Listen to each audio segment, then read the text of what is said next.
President, China says that if you drop your pants and let them see your hog, they'll consider removing some of their tariffs, and Secretary of State Marco Rubio has indicated that you're open to this proposal? Right about that.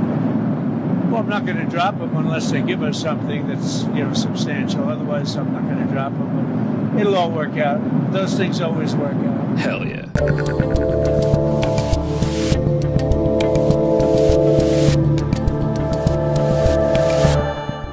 Hello, I'm your trusty neighborhood Dave Rubin. This is the Rubin Report. It's April 30th. I just had to ask the guys, how many days are in April? Because this year is flying by. That's right, it's May tomorrow. There are only 30 days in April, according to the team here. This is the Rubin Report. We are live streaming on Rumble, on YouTube, on Locals. I know you've already subscribed. I know you've already tapped that notification bell. I know you share all our videos, so I thank you very much. Post-game show, rubinreport.locals.com, about 30 seconds after today's program. And you may have noticed that yesterday marked the end of the first 100 days of the Trump presidency. And if you are a sane person who is thoughtful and paying attention to the news in a, let's say kind of nuanced way, there's a lot of good stuff. It's the stuff we've been focusing on here. If you're a crazy person, you think that the country's imploding and that the fascists and the Nazis are knocking at the door. We will show you both versions of that on today's show. We're going to kick it off with Trump doing an ABC interview that, as always, just went testy. And when it gets testy with Trump, that is when he is at his best. Then we'll connect that to some of the other America First things he's doing, some of the great people he's brought in, like RFK and Calley Means, and then a bit on the Democrat internal strife, because the fight continues with this clown car o' losers. But let's start with Donald Trump. Yesterday, he was interviewed on ABC as part of his 100-day tour. And Terry Moran, I'm kind of indifferent to this guy, I would say, although I was watching this interview going, man, this guy asked some stupid-ass questions. Like, we're going to play you a couple and just really try to think just how stupid these questions are. But whatever, I don't know his politics particularly. I mean, I think you can glean into it as usual. But here they are with Terry asking what he thinks the U.S. reputation is now that he's president, as if Trump would, well, you get the point. It's pretty shitty. Go. Do you think the reputation of the United States has gone down under your presidency? No, I think it's gone way up, and I think we're a respected country again. We were laughed at all over the world. We had a president that couldn't walk up a flight of stairs, couldn't walk down a flight of stairs, couldn't walk across the stage without falling. We had a president that was grossly incompetent. You knew it, I knew it, and everybody knew it, but you guys didn't want to write it because you're fake news. All right. Thank you. And by the way, ABC is one of the worst, I have to be honest with you. The fighting. Don't forget. You think he wants peace? You think Vladimir Putin wants peace? I think he does, yes. I think he does. I think because even with the raining missiles on. I think he really, his dream was to take over the whole country. I think because of me, he's not going to do that. Do you trust him? Do you trust him? I don't trust you. I don't trust a lot of people. I don't trust you. Look at you. You come in all shooting for bear. You're so happy to do the interview. I am and happy. Then you start hitting me with fake questions. Again, this is just Trump at his best. You might be watching that clip going, Donnie, why are you still doing this shit? You know that they're liars. You know that they're propagandists. You know that all that's coming. But I would say at this point, he's gotten so good at it, and there's a certain calmness to him. Even, you can see it a little bit in the body language. He does lean over a lot with the hands kind of together like that, but there's a calmness to his voice and the way he's responding and throwing back at him that really shows he's in command right now. I mean, how stupid is that question? Do you think the U.S. reputation is worse? Like, he's gonna be like, yes, I do. We tried hard. It's been 100 days. We did everything we could do, but looks pretty bad. No, and actually his answer is right. The reputation of the United States is obviously better right now. We are showing the world that we are a serious country again. When he connects that to Biden being unable to walk and the stumbling and the bumbling and everything else, and then connects it to you, Terry Moran, ABC, you guys who ran cover for him, he's completely correct. Nobody knew. Look, you don't have to agree with everything that Donald Trump says or does, but nobody knew what the United States was for the 4 years around Joe Biden. We did not know ourselves. Like, is any of this real? Who's really in charge, et cetera, et cetera? And our allies and the people who don't like us, we're all looking at it like, what the hell is going on over there? Now, 100 days in, we have a closed border. We're going to have a lot more on that. We are renegotiating the trade deals, and there is a little bumpy stuff happening there. But we're deporting people. We're a serious country again, and that obviously makes our reputation better. Countries, they don't have to like us. I mean, I think that's also, it's a little confusion of the mind of like a very simplistic thinker. You want everyone to like you, but you really don't want everyone to like you. What you'd rather, what would be better, is you want people to respect you. Let's pretend it's a mafia movie. You don't want everyone to like you. If everyone likes you, you're probably just a pushover. But if everyone respects you, boy, that person knows what he's doing. He's competent. He surrounds himself with good people. He has a vision for what he wants to see in the world, and he acts according. Then that actually is good. Anyway, it continued with some silly questions and good answers by Trump. Don't your tariffs cut against that promise you made to bring prices down? No, because I had massive tariffs on China, if you remember, in my first term, and we had essentially no inflation, like around 1% inflation, which is like a perfect number. And then when Biden took over, it went through the roof. It went to probably the worst inflation we've ever had. I mean, we had an inflation nightmare. In 100 days, we took over. We had bad inflation for 4 years, for 2 years of, especially 2 years of his administration. I would say record-setting like we've never seen. They say 48 years, the worst in 48 years. Energy is down. Gasoline hit $1.98 in a few states during the last couple of days. It was $3.50 and $4 and $4.50. But gasoline is way down. When I took over, you remember the big thing with eggs. They hit me the first week. Eggs, like it was my fault. I said, I didn't cause this problem. This problem was caused by Biden. What's the problem with eggs? And they said, they've doubled. And well, eggs are down 87% since I got involved. A lot of that is bird flu. And by the way, and there were plenty of eggs for Easter, which we just went through. There were plenty of eggs for Easter. They were saying you won't have enough eggs for Easter. My secretary did a fantastic job on eggs. Groceries are down. Everything's down. Okay. Interest rates are the same. Interest rates should be down, but we have a Federal Reserve that wants to be stubborn. They want to be cute.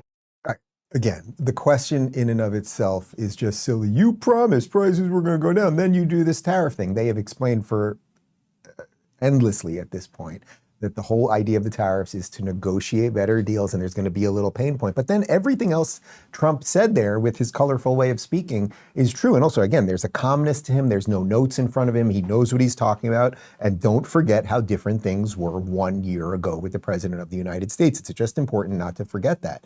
But we did some checking. Like, we can't find any real products that have massively jumped in price. And Trump is right. They went crazy on him about eggs. That was the first thing. And it was because the Biden administration, how many chickens did they kill? Something like 2 million chickens. They did this massive culling of chickens, partly related because of bird flu. So egg prices did go up, because you're not going to believe where eggs come from. They come from the chickens. What do they call that? The chicken. Do you know the chicken only has one hole? The chicken poops, pees, and whatever else they do and lays the egg out of one hole. It's called the flute or something. What's the chicken hole called? Find me the chicken hole.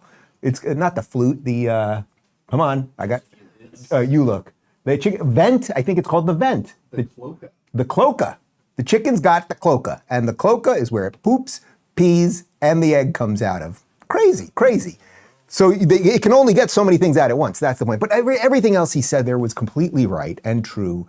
And don't even take my word for it. When you're going to the supermarket right now, are prices vastly up, or they are basically about the same? And then, by the way, he says interest rates are still too high. And he is right. Interest rates are high. If you want to borrow some money right now because you want to get a car, or you want to buy a house, or you want to do some renovations, or whatever it might be, interest rates are still too high. They're still around 6-7%. Sometimes maybe even a little bit more, 8%. Obviously, some of that depends on your credit score, but it would be great if that goes down. When interest rates are low, that really is the thing that gets the economy going, because people can borrow money cheaply, and then you can start buying things, and you can start building things, and you can build businesses, and you can borrow money to start doing new projects and all of these things. So he completely makes a concession there and says, we're working on it. Now I want to show you two videos from Victor Davis Hanson. And Victor Davis Hanson has been, I would say for years now, probably the leading thought leader when it comes to explaining Trump's policies, who, as far as someone who's not involved in the administration. He's an academic.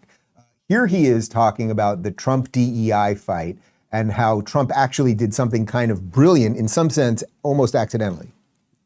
On the DEI front, he didn't have to get into DEI. That's the third rail. He just said it's over with because it violates the recent Supreme Court ruling that found that Harvard and the University of North Carolina were culpable for racist practices against Asian American applicants. The law is on Donald Trump's side. The court decisions are on Donald Trump's side. And now DEI is being purged from government auspices and private corporations. Everybody says, well, I'm Rip Van Winkle. I woke up. What were we doing? We were doing exactly the opposite of what Martin Luther King. We were judging people by the color of their skin, by their superficial appearance, not the content of their character. That is a revolution. All right, so yes, we did get DEI out of the institutions. Now, it's still in some of the institutions because you still have people that you need to fire, departments that exist. You know, they rename things so they don't call it diversity, equity, inclusion anymore. They figure out other ways around it. We've seen people like President of Harvard and others be like, okay, well, we'll play along with this, but we'll still figure out other ways, other subjective ways so that when we get kids' applications to college, we can still figure out a way to get involved with race and genitals and all of that nonsense. But the point is that Trump, he barely had to get involved in this. So the culture started shifting enough so that enough people were talking about it, so that enough cases went to courts as it pertained to girls in boys' locker rooms or any of the other stuff, and things have started to turn around. Again, it's still here. Don't pretend that it's not. And it's definitely in blue states still, and it's still in some corporations. These things don't die overnight, but you take a win and you keep going. Now, obviously, the biggest win Trump has had in 100 days is what's going on at the border, because our border is closed. About 10,000 people were crossing a day during Biden's administration, and it's closed now. Here's Victor Davis Hanson on that. He has completely reversed 10,000 people coming in a day, over 300,000 a month, 12 million in 4 years, to essentially 97, 98% of the border is secure. In fact, there is no open border now. Now he has pivoted to try to address the 12 million people that Joe Biden not only let in, but scattered all over the United States on often state, federal, local subsidy. That's going to be a task. But he has shut the border. No comprehensive immigration reform, none of the things they said was necessary, none of the things that said that it was impossible, that hampered by. He just did it. We've never seen anything. Yeah, he did just do it. And remember, I think it was last week, we showed you a clip where Donald Trump said we didn't need a bill, we needed a president, and that was right. You may remember a year and a half ago or whatever it was when I was in D.C. for a couple of days and we interviewed a whole bunch of senators and everybody was talking about this bipartisan deal. We need this bipartisan deal. Although people like Ted Cruz, who I had on, said you don't need it. The president just needs to do something. But the meme out there, in the mainstream meme, was you need the bipartisan deal. But no, it turned out we didn't, because Trump basically did it overnight. And now think about it. You can't solve all these things at once, right? You can't. You have to do these things strategically. So let's say it was literally your house. The country is your house.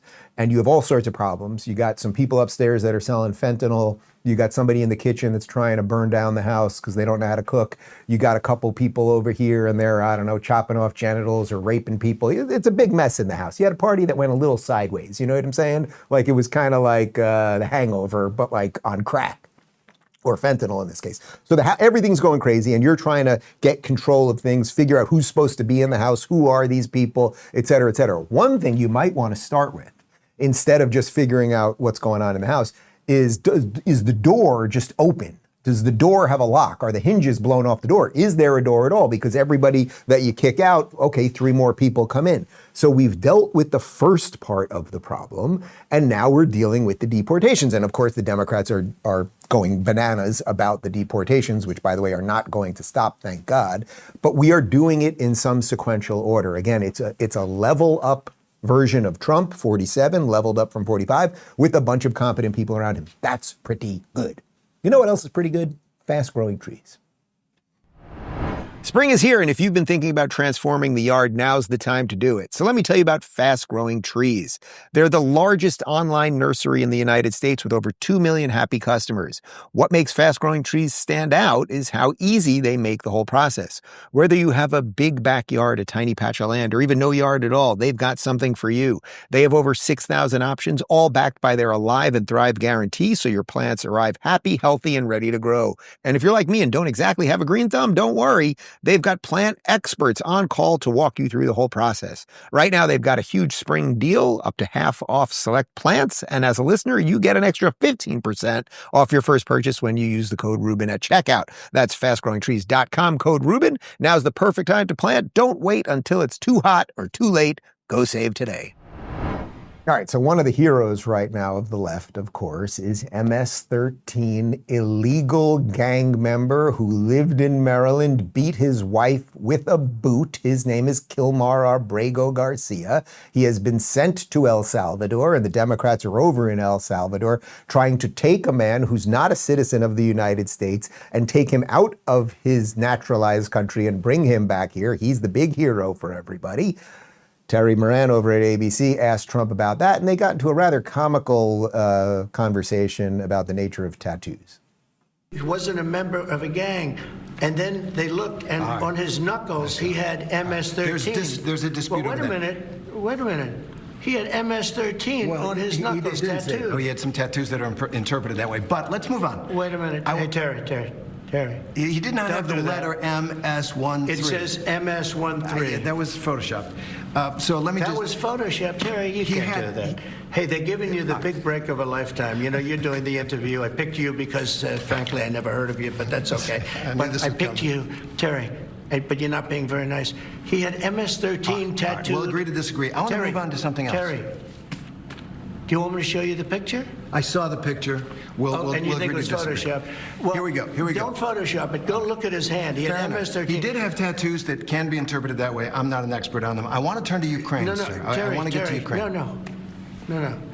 He had MS as clear as you can be, not interpreted. This is why people no longer believe the news, because when it's fake news. When he was photographed in El Salvador, they aren't there. But let's just go on. They aren't there when he's in El Salvador. They weren't there, but they're there now, right? No, but they're there in your picture. Terry. Ukraine, sir. He's got MS-13 on his knuckles. All right.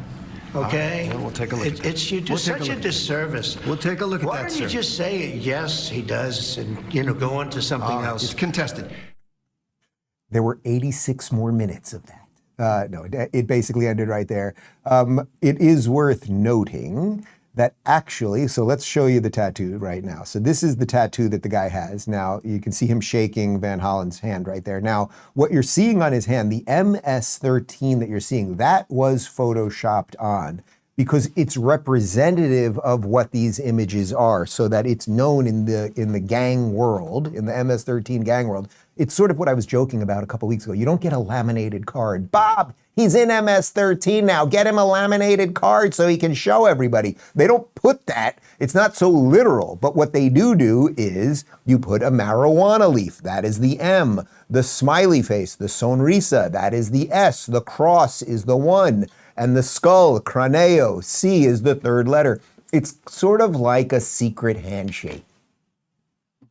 Like that, right? You don't get, he's in MS-13. Did you give him the handbook? Get him the handbook so he knows it. That's just not how it works. So yes, I will do this as honestly as ever. Trump is wrong in that it does not literally have MS-13. That is true. So he perhaps could have said that a little bit better. But again, I also love the fact that Trump said, I picked you because I don't know who you are. It's just such a great little insult. But again, it's just like they're just arguing over nothing. How about Terry Moran? Where were you for 4 years? And if you did do any of these videos, I'd be happy to show them. Were you doing videos about the 10 to 12 to 15 million people that came in illegally, the 10,000 people that came in illegally over the years? Were you covering extensively the murders and the rapes and the fentanyl and everything else? But now you're really upset because marijuana and M are if you want to whittle the difference down between that. Anyway, if you want a little bit more on the guy that they are defending, I told you he beat his wife with a boot. That's in a court document that she filed herself. Listen to this from Benny Johnson. Wow, would you look at that? In 2018, Kilmar Ábrego Garcia's wife's ex-husband warned in court that his kids were in danger because she's in a relationship with a gang member. This is the guy Democrats are protecting and fighting for. So her ex-husband says that he was a gang member. She herself said that she was beaten by him multiple times, including with the boot. And now she's kind of hedging her bets on that. So at the very least, this is probably not a great guy, whether it's literally MS-13 or it's the marijuana and the cross and the skull and the other thing. Speaking of not great people, Ilhan Omar, who is a jihadist, I firmly believe that. She is here to destroy this country. She is a member of the Democrat Party, no surprise. And here she is 100% violating her oath of office. Her oath of office is to protect the Constitution of the United States. Here she is saying she is going to, well, she doesn't literally say it, but it's obvious what she's saying, that she's going to break her oath of office by protecting illegal immigrants. And when you do that, you're going against the laws of the United States, which are written in this old thing called the Constitution, which, yes, it was a bunch of white guys wrote, but they were pretty cool. Here you go. If they thought the first 100 days of chaos would break us, they were wrong. Because across this country, millions of us are standing up for our human rights and our democracy. Judges are fighting back to block these unconstitutional executive orders. Here in Congress, we are fighting back every single day. We are fighting to protect immigrant families from mass detention and deportation. We are fighting to prevent horrific cuts to Medicaid, SNAP, and Social Security. It won't be easy, but we must continue to organize, to speak out, and to build a future that reflects our highest ideals. All right.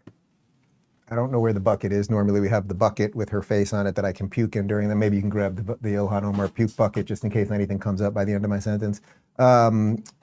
Note she says she doesn't say illegal immigrant families. She wants to protect immigrant families from deportation, not illegal. Here, let's just put the bucket. Thank you. Here's the bucket in case I vomit by the end of this thing. This is the Ilhan Omar official vomit bucket. So once again, they refuse to make the distinction between legal and illegal. If Donald Trump was rounding up legal family members because they disagreed with his politics or something like that, then I would be with you. There's a sentence I've never said and I'll probably never say again. But no, we're talking about illegals. So you, by defending illegal people who have broke the laws of the United States to come here, you are breaking your oath of office. You also married your brother, and that seems like a problem at the very least. It's just not a great thing to do, but you did it for immigration purposes. And I have no doubt that you're offering material support to Hamas and a whole bunch of other stuff.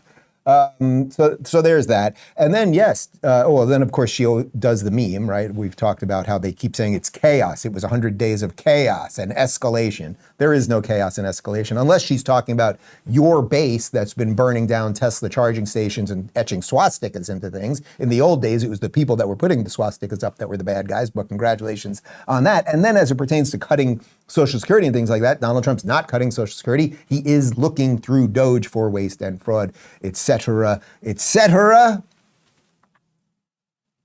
No, I don't have to puke.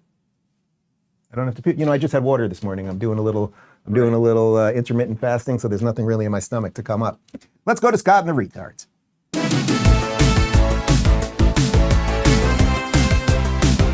Immigration, being tougher on it.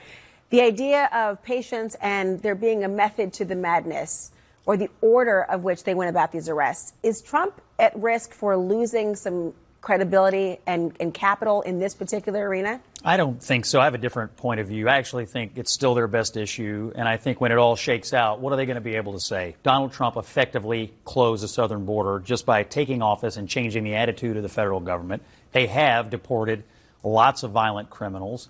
And frankly, they are sending a different message than the previous administration. The old way was, hey, just get here and we'll find a way and it'll probably work out for you. The new message is, don't come here. Please don't come here. And now people know that we mean it. When it all shakes out, I think we're going to find that Donald Trump inherited the biggest mess of all was on immigration.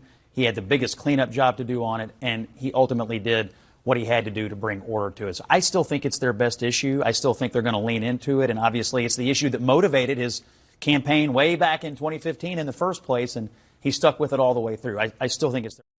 You might be watching that clip going, Dave, we didn't get much of the retards. But, and also that wasn't the normal show that he's on. He usually has the, cadre of retards. This time he was just with one lady and Laura Coates over there. But I would say that was a slightly gratuitous use of that. But in some sense, you could argue that the question itself was retarded because, and by the way, when I mean retarded, I don't mean mentally challenged. I mean it in the most literal sense of what we used to in the 80s mean by retarded. You are stunted. Your growth is stunted. You are retarded. That's what we used to mean by that. We didn't mean it in some sort of like making fun of a handicap or something like that. And I think it's important occasionally to take some of these words back, which is why we do it. But the question itself, because she basically was like, oh, well, are the methods and the order of which Trump's doing this, is that a problem? And it's like, lady, there is nothing Donald Trump could do that you would not criticize. So unless he was actively destroying the country like Joe Biden was, you would be going after him, right? So, you don't like how he's going about deportations. How should he do it? Joe Biden let in these 10 to 15 million people. So how would you like it to be done? Should we go up to everybody and we'd like to, we're really sorry about the confusion when you walked over the border with the kids and the fentanyl and everything. And no, it doesn't work that way. No matter what he was going to do, they were going to come after him. So it's just a silly, nonsensical question. And yes, Scott Jennings' answer is completely right. The answer is right. This is a winner. People are it doesn't even matter what you think about the border in general or what you think about immigration in general. The average apolitical person, if you hear, for 4 years we had about 10 million plus people come over the border. And now there's no people coming over the border. Like the average person is like, oh, that's probably good. Like it's the 80-20 thing that Trump is excelling at the highest possible level. We'll have more on the things he's excelling at in a second, but first, Field of Greens. I'll be honest, guys, I do just about anything to avoid going to the doctor, but I also know how important it is to stay on top of my health, especially with regular labs and blood work. The truth is, a lot of people feel nervous about blood work and what it might reveal. That's why I made one simple lifestyle upgrade, Field of Greens. Field of Greens is a delicious, doctor-formulated superfood drink packed with fruits and vegetables that support your heart, liver, kidneys, metabolism, and immune system. And the results speak for themselves. One customer wrote, "The best blood work I've had in a decade." Another said, "For the first time in years, my cholesterol numbers are normal." Feel better, live healthier, and impress your doctor. Visit fieldofgreens.com and use code Rubin at checkout to get 20% off plus free shipping. That's fieldofgreens.com, code Rubin. All right, so let's get back to Trump. He's given rallies again. He's given combative interviews with people that he doesn't know who they are, apparently. And he's making a point, which is we didn't need him necessarily. We just needed someone who was competent, and we did not have someone competent before him. Take a look. You finally have a president who is defending our borders and our nation.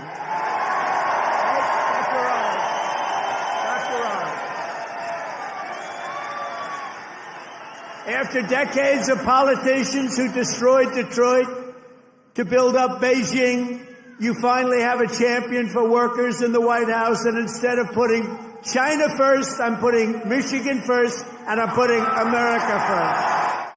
Yeah. And just to clarify what I said at the top, it's not that it didn't have to be, it's good that it's him, obviously. But all we needed was someone doing the basic things, which are defending our borders and making sure that our trade deals are right and everything else. He happened to be the guy that was willing to walk through the freaking gauntlet with the giant axe swinging right through the middle, and he was willing to do it.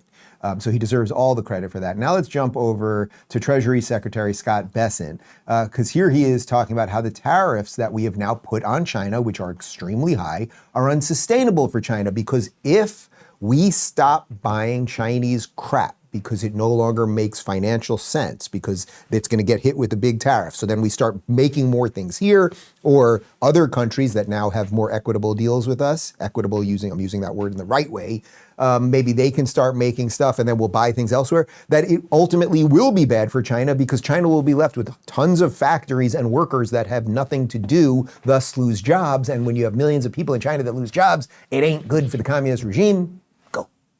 Is the administration talking to Beijing specifically about tariffs or not? Well, we're not going to talk about who's talking to whom, but I think that, over time we will see that the Chinese tariffs are unsustainable for China. I've seen some very large numbers over the past few days to show if these numbers stay on, Chinese could lose 10 million jobs very quickly, and even if there is a drop in the tariffs, that they could lose 5 million jobs. Look, they have a different form of government. They're playing to a different audience.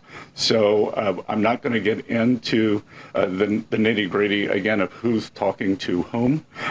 But as I said, I believe for the Chinese, these tariffs are unsustainable. You know how during the Biden administration, everyone that they put up there, that clown car people from Mayorkas to Yellen to all these people to Anthony Blinken and everybody else, that it seemed like they were just all bullshit artists. Like no one said anything directly or cleanly. Like Bessent was really good right there. Like he makes just a clean argument. Now, as David Sachs said yesterday, this stuff has to land, right? We have to find out when the 90 days expires, did we get enough deals with other countries and where does China fall? So we will see. No one can predict that. We will see where it all lands.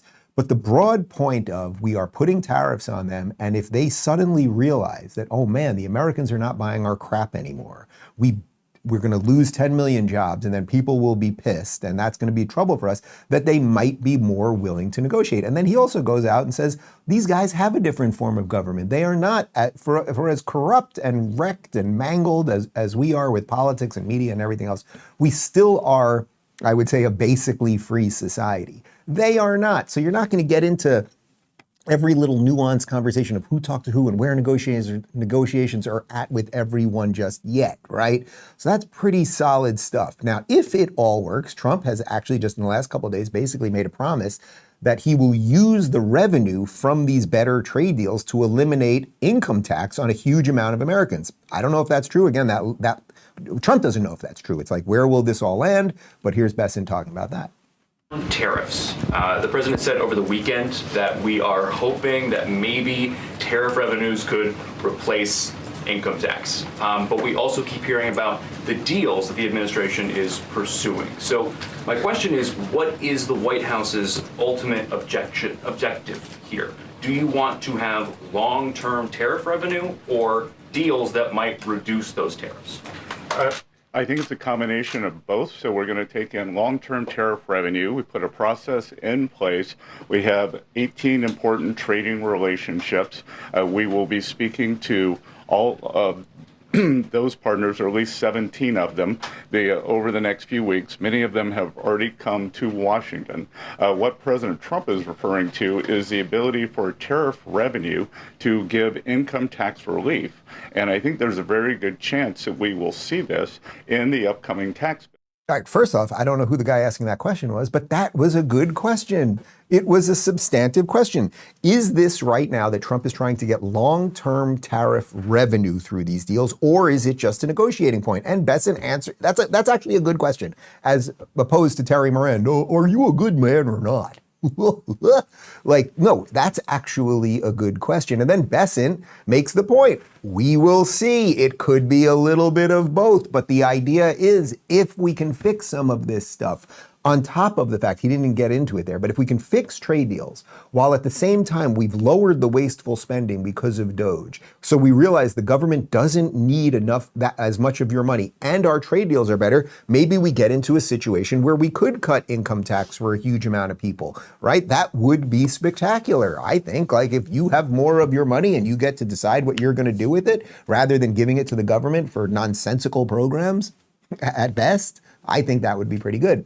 Again, I keep talking about how he's got competent people around him. Here is National Economic Council Director Kevin Hassett talking about how we just have to wait and work through some of this tariff stuff and the pain that we're going through, even though right now the markets have completely responded. And as I said earlier, goods seem to be basically the same price. The president has acknowledged that there's going to be some short-term pain here. And while I understand the argument that you are trying to make about who pays the cost of tariffs, every other Republican in the decade I spent covering the Hill was very eager to tell me that tariffs were a tax that were paid by consumers and not by anyone else. And the reality is that's part of the pain that Americans are likely to bear. So I think my question to you is, if at the end of the day it's companies that are passing this along, how much short-term pain are voters willing to endure? No, talking about it as pain is just absolutely incorrect. And the way to think about it is, if you think that when China entered the WTO is going to be so good because you're getting all these cheap Chinese products in America, then you would expect that Americans would be better off, that their standard of living would go up. And what we saw was after China entered the WTO for 15 years in a row, real wages declined. They were down $1,200 over the next 15 years because the cheap goods were overpowered by the reduction in labor demand and the really bad wages. Yeah, that's completely right. You know, we showed you a chart about 2 weeks ago where since America in the last 50 years has entered all these trade deals that were very lopsided towards everyone else and not towards us, that manufacturing left the United States. We basically became the consumer of all of these things, but we can use that power as the consumer, because if the consumer stops buying stuff, if the consumer is finally like, boy, you know, over time, this isn't working out that well for us because there aren't enough jobs to go around and maybe we don't need all this crap and maybe there are better ways to do this. And, you know, actually China's labor practices aren't great when you see how they make shoes with Nike, or when you see, you know, a woman who's 70 years old who has to spend 20 hours in a sweatshop putting little chips into iPhones. If you start dealing with some of this stuff maturely, then things will start shaking out in a better way. And that's what we're doing. So Cassie's presenting a question that Republicans used to be all for this. Yeah, because Republicans have sucked for a long time until Trump came around. And suddenly, there was an old man who once used a phrase, they've got a backbone like a ramrod. Let's talk about 1775 coffee, and then we will have more of the goodness on the other side. Guys, have you ever had a cup of coffee that makes you feel younger? 1775's Rejuvenate Coffee is a bold, dark roast infused with the same compound shown in studies to reverse biological age by up to 8 years. It energizes your cells, sharpens your mind, and supports long-term strength. No pills, no green sludge, just real results. And the best part, when you buy from 1775 Coffee, you're supporting free speech, freedom of choice, and the creators and values that you believe in. Go to 1775coffee.com, grab the anti-aging longevity roast, and use code Rubin for 15% off. Feel sharper, stronger, and younger today. All right, so we've done border, we've done trade deals. Let's jump over to health, because health is good. It's nice when your heart works and your lungs work and your skin looks nice and you feel healthy and you have energy and you can do the things that you want to do. Now, over the course of the last few decades, we haven't been doing that very well in America. We have been putting things like literal poisons into our Cheetos. We drink sodas that have high fructose corn syrup instead of just regular sugar. Not that that's so great. We've done all sorts of crazy things with seed oils. I saw a video that popped up on Instagram yesterday. Maybe we can play this tomorrow if we can find it, where someone was showing just like I won't even say the brand, but it was a very well-known salad dressing brand that you would see at every single supermarket. They were showing their ranch dressing. And it was basically, they showed you how you made it. So they show you the bottle on one side and then they show an empty bottle and how do they make it. And it's something like 70% of what is in that bottle of the ranch dressing that almost all of us have bought before is just canola oil. So basically just awful, awful stuff. And then you just see some of the ingredients they get in there and how they make it. And if you just watch any of these videos that are out there on the ultra processed food that we are eating all the time, it is pretty terrible. Okay, you get that. And who's the guy that's brought that to the forefront? Obviously, it's Robert F. Kennedy Jr., who, of course, was running as a Democrat not too long ago. Here he is talking about that it's not just that, let's say, the corporate, I hate this phrase, but it's not just that the corporations took advantage of us, right? We didn't know what we were doing for a long time. We have more information now. People have learned more about health and everything else. But it's that the media was actually bought by Big Pharma, and there is profit in keeping us sick and pathetic and ugly and downtrodden and awful, and play the video whenever you're ready. Oh, you know, Anderson Cooper gets a salary of something like $20 million a year, but probably 75% of that is coming indirectly through pharmaceutical companies. Oh, that's who his boss is, and that's why he's reporting to, and that's why during COVID you saw, you know, all of these news channels completely on board, shaming people who didn't go along with the government orthodoxies and drumming up fear about COVID, you know, printing the deaths on the chyrons every day and the number of cases, et cetera. And there was and fortifying an orthodoxy that just so happens to create huge profits for their advertisers. The food companies are the other big advertisers, so the cereal brands, et cetera. So they have tremendous power over the media, and that's one of the reasons I think that I get such blowback. Yeah, and we know that's all true. That's, of course, to the backdrop of COVID and everything else. Why is it that for the 2+ years of COVID, I wasn't screaming at you that you should get vaxxed or anything else? I was telling you, you got to do what you think is right for your health, because I wasn't paid by Pfizer. And yet during COVID, how many times have we shown you that compilation, that mass compilation video of all of the programs that had Fauci on at that very minute, or they had some of the other NIH people, and then they throw, oh, we'll be right back after this commercial break, brought to you by Pfizer. And it's like, wait a minute.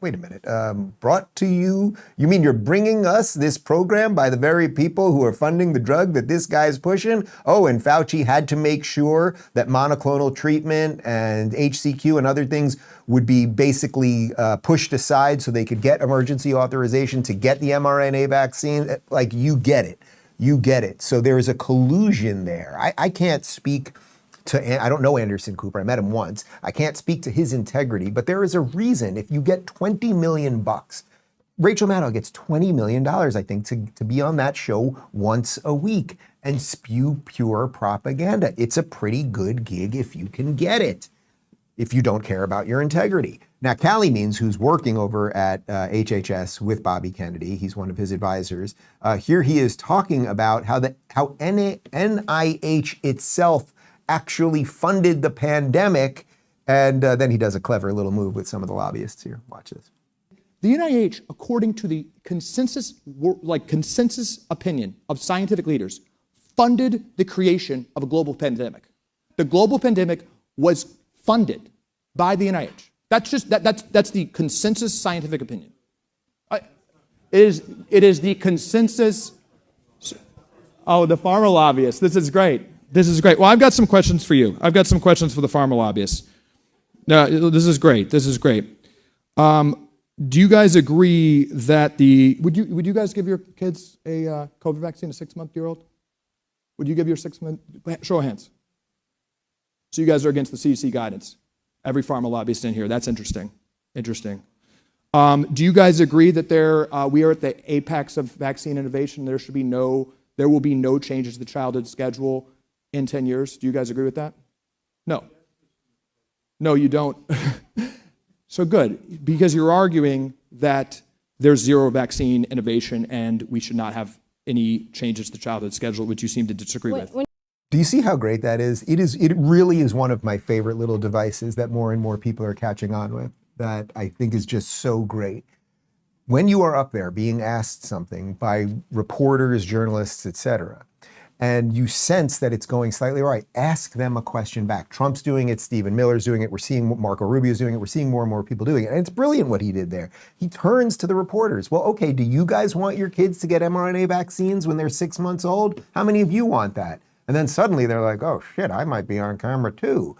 What do you guys think? Should we question the vaccine rollout, the schedule that has gotten more and more vaccines in a truncated period of time over the last 20 years? Should we be allowed to ask some questions about that? And then suddenly they're like, maybe we should, because I could be on camera too. And obviously that would be worth thinking about. We did get the Hidden Valley Ranch video. We're going to show you that in just a second. But one more here from Calley.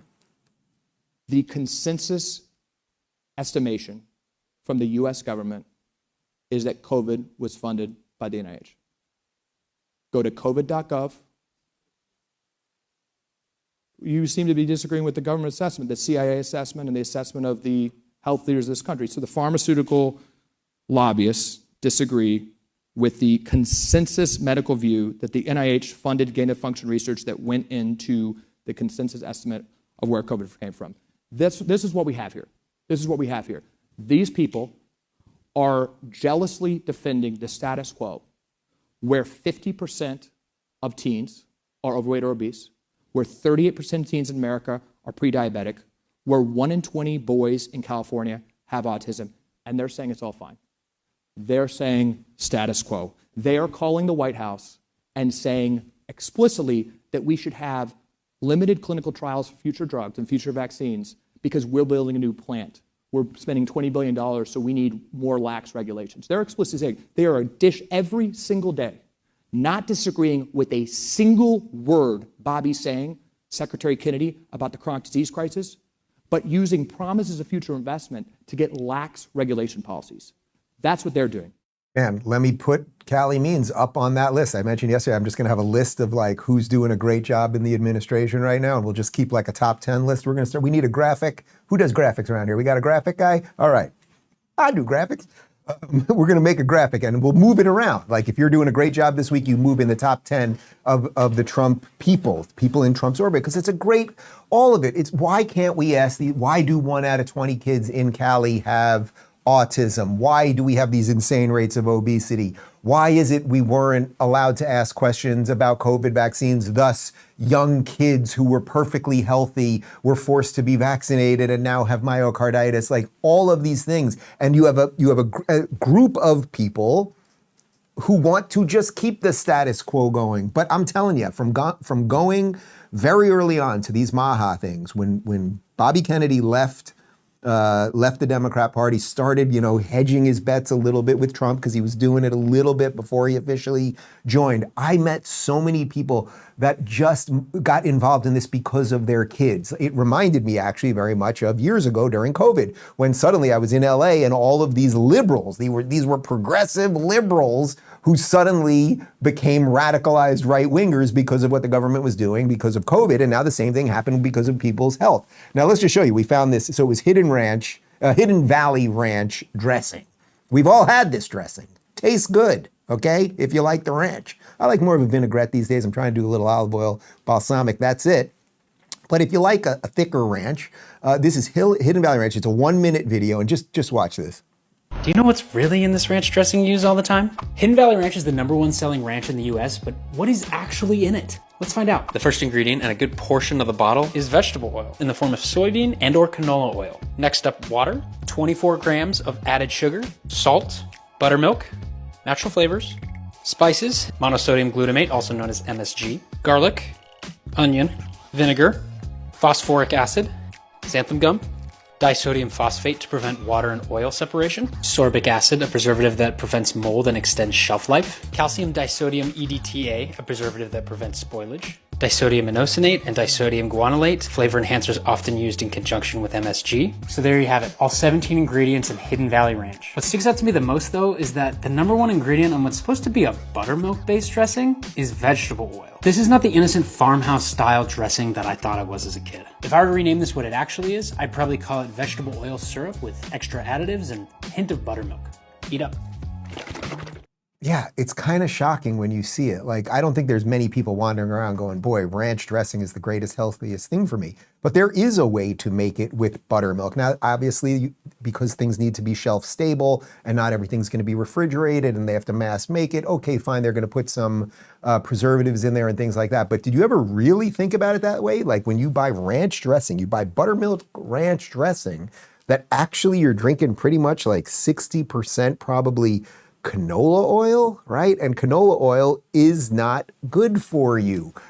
I'll just quickly read how I'll read why it's bad for you. I'll read quickly how it's made and why it's bad for you. Why not? Canola seeds are cleaned to remove dirt, stems, and other impurities. Seeds are heated to optimize oil extraction and improve oil quality. Seeds are crushed and pressed to extract crude oil. Remaining oil in the meal is extracted using a solvent, usually hexane, and then the solvent is removed. Okay, that's a little technical. Why is that bad for you?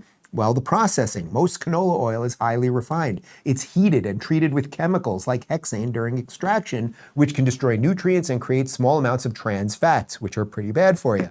Omega-6 fatty acids. It's relatively high in omega-6s compared to omega-3s. Too many omega-6s without enough omega-3s can lead to inflammation in the body over time, which is linked to chronic diseases. I'm reading this all on the fly, obviously. Genetic modification. Most canola plants are GMO, genetically modified, which freaks some people out, although that's a controversial topic depending on who you ask. GMOs, this is Dave Rubin's opinion, are not all bad. Bananas are GMO'd to made over the years, so okay, fine. Oxidation risk. Canola oil can oxidize, go rancid easily when heated too high, leading to harmful compounds that aren't great for your cells. Okay, so look, you could still eat it. We all do. I have a Diet Coke every now and again. 2 a year probably, 2 cans a year, maybe something like that. We all do shit. I've had ranch. This weekend, we took the kids to the beach. I had some wings. I had some ranch dressing on the side. I didn't ask if it was pure buttermilk or not. You had those wings. They were pretty good a couple weeks ago. Okay, so we all do those things. But the point is, why haven't we been talking about this? And I'm not even laying blame on all of the corporations. And I'm not even it would be nice to know what actually is in our food and figure out ways that we can make healthier options cheaper. And that's what we can do, right? Even right now, we've shown you all of these companies now that are frying in beef tallow instead of all of these crazy oils. And then the more that happens, the cheaper it will get, right? That's why if you bought a VCR in 1984, it was like $1,000. 2 years later, it was $500. 2 years later, it was $100. And then 3 years later, it was $25. Now, if you want to buy a VCR, it's probably very expensive because $45, you can still get a $45 VCR. What you're doing with it, I have no freaking idea. Anyway, the point is that the health conversation and the conversation around vaxes and schedules, it really is blown up into the mainstream. And regardless of your position on it, I think that is good. Here is Bill Maher talking with Terrence Howard about how he's not an anti-vaxxer, but yeah, it would be good to not necessarily be forced to be injected with things. I said something about anti-vaxxer, and he said, "That's what you think I am?" And I said, "Yeah, I do." And that's coming from someone who's been called an anti-vaxxer a lot. And it's all how you define this. I don't think I'm an anti-vaxxer. I think vaccines are a great tool that we have. I just don't want everyone you come up with. I want to be able to make that decision for myself based on my personal health profile. He is a little more out there, I think, on lots of stuff. I mean, there's lots of stuff where I just can't go with him. But in general, do I think what he is saying as far as environmental toxins, it's not just what's in the air. It could be vaccines, and not every vaccine, but who knows, in combination with all the other things that are in our body. We don't know what all these factors are, but when he says this is probably what's behind most of our health problems, that resonates with me. Yeah, and that's good Bill Maher, right? Like, you can be a liberal and whatever else Bill considers himself at the moment, but you're still allowed to have a mind for yourself. Actually, that would be a liberal position in an old school liberal sense, like using logic and reason and not just bowing down to authority and everything else. I would say the slight disconnect there is that if they were to ever pump out another pandemic, or if an actual pandemic came along and half of us wouldn't even believe it was real, as opposed to man-made or created by, Chinese scientists working with the NIH or whatever, that it is very likely, I hate to tell you, Bill, that in your state of California, they will lock you people down again. They will force you to be injected again. You'll be doing your show from your backyard again and all of those things because there is still a huge, huge swath of people who have not woken up yet. And those are the people that we have to wake up like. And I think that's why the Maha movement, I think, is so important, and what Bobby did is so important. You take people who are not political. They don't really understand politics. They don't care about geopolitics. They're not even into economics or whatever else. It's an awful lot of people, and that's just fine. But most people kind of want to be healthy. One way, even if you're not healthy, you probably in the back of your mind kind of want to be healthy. So this is a winning issue, and we just need more and more people talking about that sort of stuff. Of course, Donald Trump, who has closed the border, made the trade deals fair, helped the economy, done some of this health stuff, gotten a little less canola oil in your system. What are they trying to do with him? Well, they want to impeach him, of course. But first, here is California Senator Alex Padilla, basically just making up complete nonsense about Trump's 100 days. 100 days in, we're seeing what President Trump's massive deportation program in the U.S. looks like. Is this not what the American people voted for? It is absolutely not what the American people voted for, Jose. 100 days of increased costs, never-ending chaos, and certainly unprecedented corruption. That's what we're getting in the first 100 days of this Trump administration. Unbelievable. What a fucking liar that guy is. Actually, it's exactly what we voted for. He said we're going to close the border and we're going to deport people. That he could not have been clearer about that, right? That's why you were calling him Hitler 8 years ago. Then, of course, he brings up, because they have just their checklist of things they have to say, the chaos, right? What chaos? If you mean that your people, the Democrats and progressives, have been burning down Tesla charging stations, then I'm with you. But I don't think that's what you mean. What else did he say? Prices have gone up. We just tried. We checked. We can't find prices that are going up right now. What was the third thing? It was chaos, prices going up. And there was and corruption. I don't know, it might be a little bit corrupt that a president had dementia and was not actually running the country. So what corruption are you talking about right now? But yeah, that's how these people operate. What can I tell you? Anyway, here's a video that involves animals getting extended boners. Do I have to do anything more than that? Yeah, it's just animals, boners, Jesse Waters, impeachment. Democrats are out of ideas. Congressman Shri Thanedar is impeaching. Yep. And the more we learn about Shri, the weirder it gets. Shri owned a pharmaceutical lab that ran tests on dogs and monkeys. A whistleblower accused Shri of hiding that some of the herbal supplements he tested were spiked with Viagra. His company went bankrupt, and over 100 beagles were stranded inside a lab. Volunteers rescued them. We believe that they have never been outside ever. I don't think that they've actually had their paws on the grass. When I walked in here, it looked like they were walking on eggshells. They were kind of afraid to walk on the grass. Shri is a strange guy with a shady past. If I were him, I'd be laying low. But there's no leadership in the party, so guys like Shri can steal the spotlight. But Democrats say Republicans are the weirdos. You know, I'm a man of science. I believe that science can better our lives and help us in many ways. It can, you know, you can have surgery, open heart surgery, and that's good if you need it, and it can maybe get us to other planets and do all sorts of stuff, science. But if you're in a situation where you've got a whole bunch of dogs and you're doing some stuff with them, and then you think, why don't we give these dogs Viagra? Some sort of Viagra cocktail, and see what happens if a whole bunch of dogs get boners. That's more, I would say that's more like Island of Dr. Moreau. That's a little more Dr. Mindbender, for those of you that can get a G.I. Joe reference. That is science gone awry.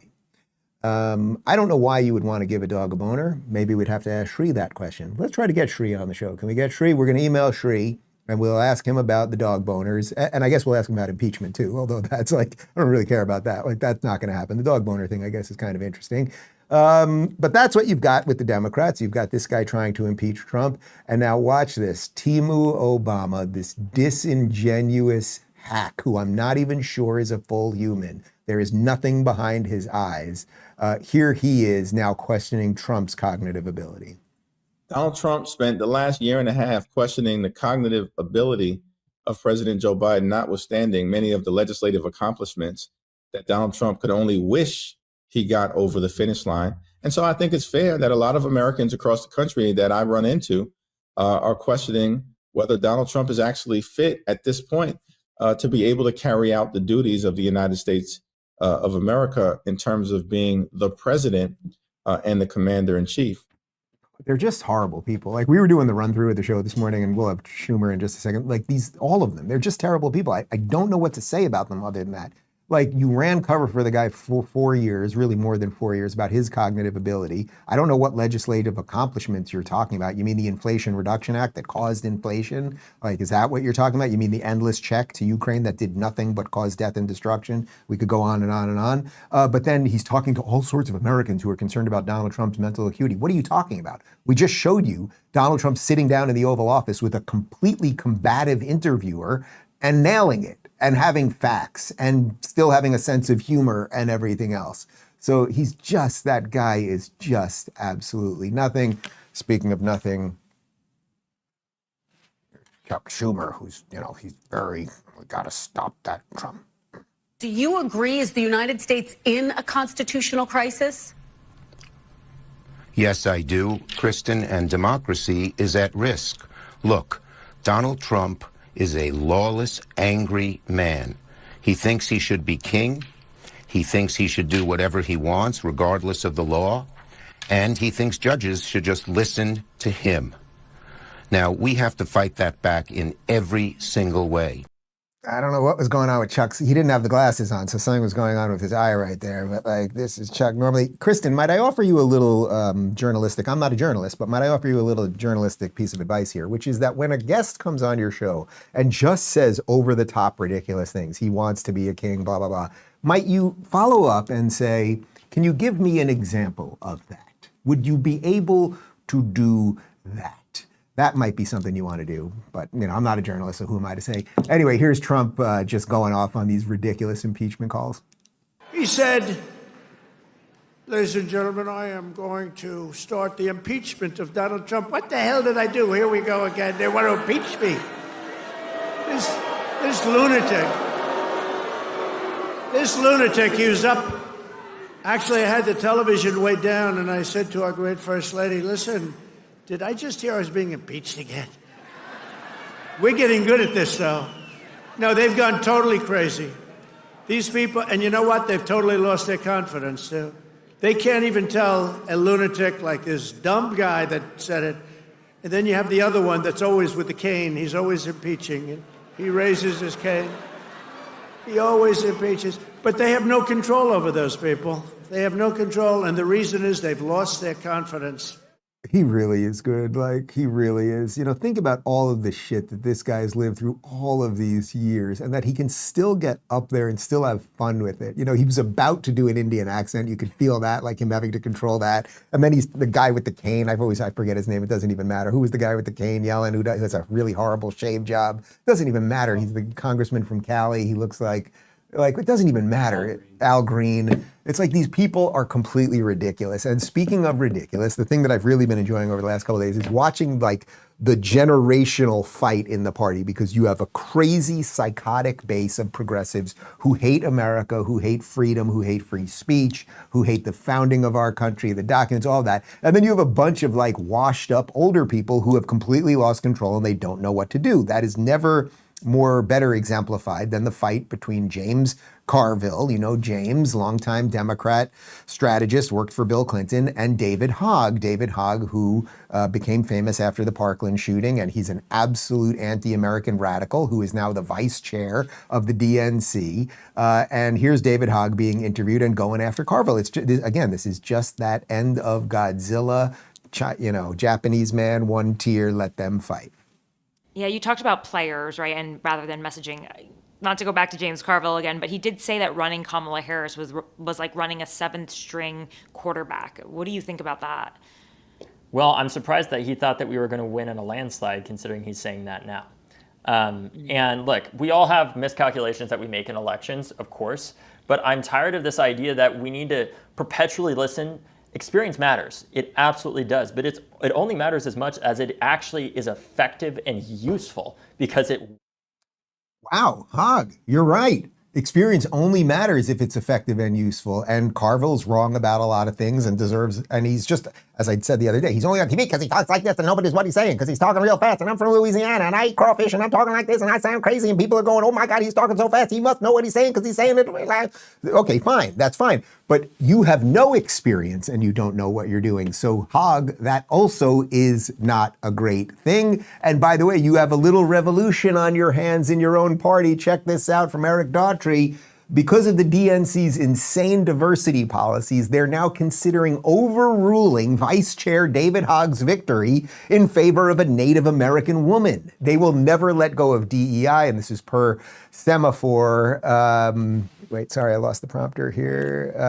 Kaylin Free is challenging her defeat to Hogg, a white male, at the last party election. The Credentials Committee is meeting May 12th to consider her challenge. She alleges the election of Hogg violated the DNC charter and discriminated against 3 women of color candidates. She's asking for 2 new vice chair elections. By aggregating votes across ballots and failing to distinguish between gender categories in a meaningful way, the DNC's process violated its own charter and bylaws, undermining both fairness and gender sensitivity. And there she is. She looks like a crazy woman from Star Wars who they'd land on a planet and it would turn out she was working for Darth Vader. But as Jerry said to George, good luck with all of that. Like, if him being taken out by the Native American woman for diversity purposes would be just perfect. Although he's a girl, right? He has a vagina. Pretty obvious to me. Let's end with this because we've shown you some competency and we just went into like crazy land and everything else. But the point is that right now we have a good party doing good things.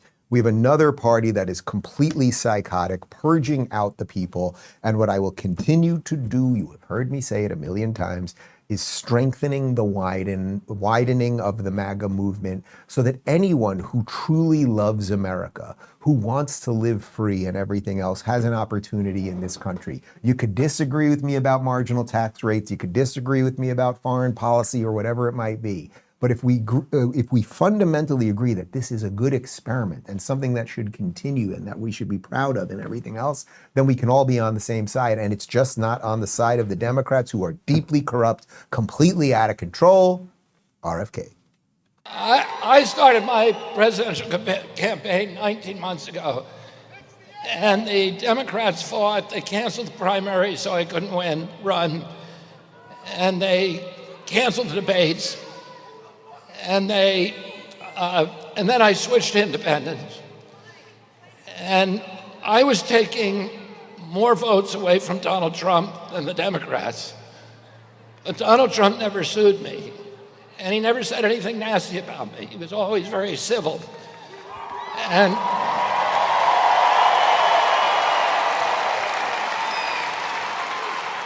the Democrats sued me. And they sued me to keep me off the ballot. They spent $10 million. They filed suits in 10 states.